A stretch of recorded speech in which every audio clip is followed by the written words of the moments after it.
ప్రపంచవ్యాప్తంగా ఒక studies conduct చేశారండి. దాంట్లో తెలిసింది ఏంటంటే 70% మంది మగవాళ్ళలో ప్రీమెచ్యూర్ ఇజాక్యులేషన్ అనేది ఉంటుంది. అంటే ఏంటి? నార్మల్ సెక్స్ టైం ఏంటంటే 2 నిమిషాల నుంచి 10 నిమిషాల వరకు. యావరేజ్ సెక్షువల్ టైం తీసుకుంటే 5 మినిట్స్ అనమాట.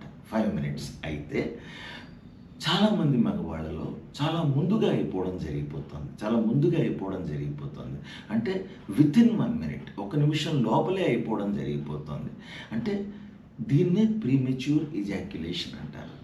అంటే తొందరగా వీర్యం పడిపోవడం, అంటే వితిన్ 1 మినిట్లో జరిగిపోవడం. దీన్నే ప్రీమెచ్యూర్ ఇజాక్యులేషన్ అంటారు. దీనికి వండర్ఫుల్ మెడిసిన్ ఒకటి ఉందండి. డ్యూరలాస్ట్ ట్యాబ్లెట్. డ్యూరలాస్ట్ అంటే డాపాక్సిటిన్ అనమాట. డాపాక్సిటిన్ ఇస్ ద మందు. డ్యూరలాస్ట్ ట్యాబ్లెట్ 30 మిల్లీగ్రామ్స్ 3 గంటల ముందు 3 అవర్స్ బిఫోర్ వేసుకోవాలండి. 3 అవర్స్ బిఫోర్ వేసుకుంటే చాలా వండర్ఫుల్గా పనిచేస్తుంది.